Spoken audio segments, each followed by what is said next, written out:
Oh, hi, I didn't see you there. It's the Dreyse Model 1907. This is a German firearm made back before people knew what firearms were supposed to look like. It is 32 ACP. I am going to first shoot these aluminum jacketed rounds. First drop them, then show them to you. Aluminum jacketed rounds, as you see, which historically this pistol has not always liked. It might be finicky and it might hang up, which would be really entertaining, right? First, how do you even cock this thing? Look at it. What in the world is it?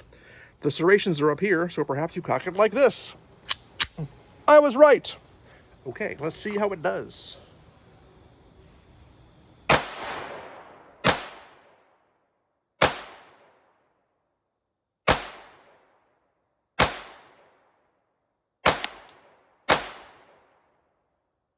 Nice. It's a 7, right?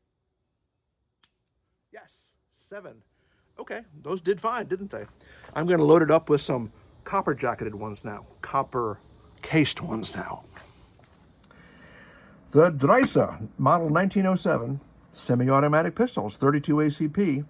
It was designed by by Louis Schmeisser, who you might know the name Schmeisser from the machine pistol that the Germans were famous for in World War I, World War II. Nicholas Dreyse is the a Prussian inventor who invented the needle gun in the middle of the 19th century. This was kind of named after him. This is calling it the Dreyse is just marketing. But the first thing you'll notice is how weird it looks.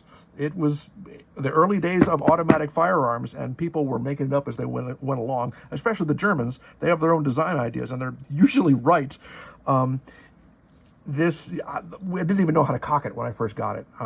Eventually, I surmised, look, there are the serrations. That's how you cock it. And the whole breech block comes out of the back when you do it. It's hideous and adorable. It has terrible sights, which, once again, is not unusual for an early automatic. But this seems particularly egregious. They're difficult to catch up. I mean, everyone's eyesight must have been much better back then. The young people were, obviously. It's got a safety that certainly works, but is kind of unwieldy. It has a heel catch for the mag, holds 7 rounds. It'll hold 8, but it won't seat if you put 8 in it, so you only hold 7.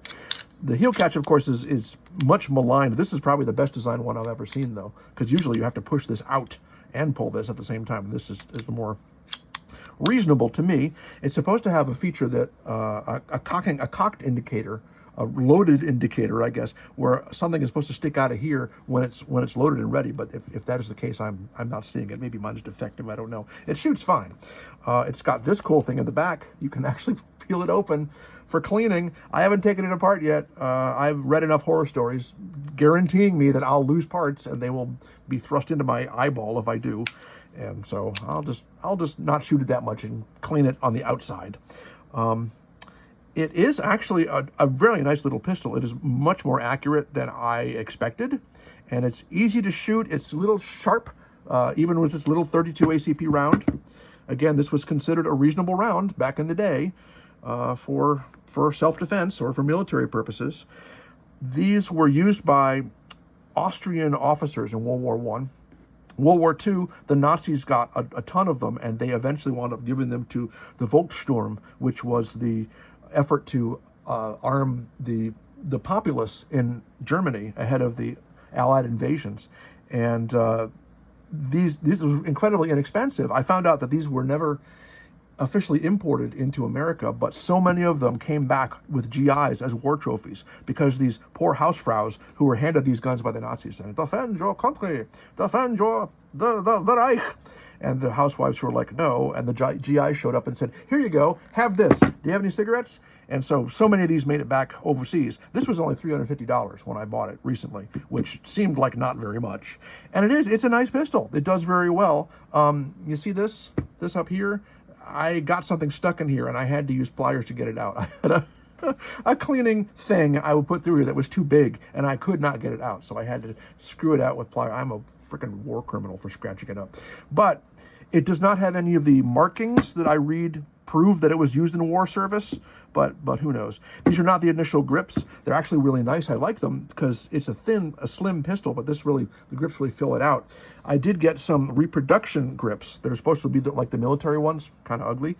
And I put them on there. It makes it much smaller in the hand, but whoever put these grips on here I think, enlarged the hole for this screw. And so the screws these grips came with won't fit. They just swing, they don't grip onto anything. So I'm using these grips. That's fine. These are kind of ugly anyway, right? So let's go shoot. Oops, I have this on the wrong side. Our brass cased 32s now, shall we?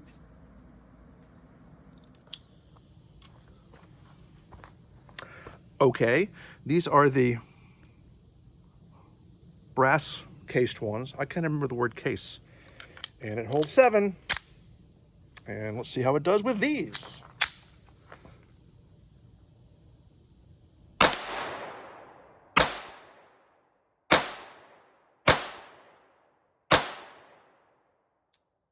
Uh-oh. Oh, unpredictable. Okay, kick you out. Get that one back in and continue. Oh, that's all of them. Where's this one? What happened to it? You deserve one more. I don't know why this one hung up. There's nothing wrong with it. I guess it's a little dirty now. No, it's not. It's perfectly clean. Let's do you this one too, because you're going to get your full money's worth out of my channel. That's interesting. It hung up on the brass cased ones.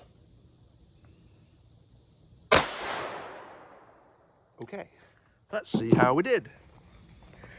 Oh man, this little pistol is way more accurate than it had any right to be. I mean, it's just a tiny little thing. I guess there's no reason it wouldn't be accurate, but I'm no kind of sharpshooter, so no kind of crack shot. And clearly, at this range, I'm not challenging myself, but this little pistol is absolutely more accurate than I believed it to be. It might possibly be. I got it pretty much because it's hideous, isn't it? Look at it, but it's beautiful. It's so weird. Well, great little gun. And inexpensive too, weirdly.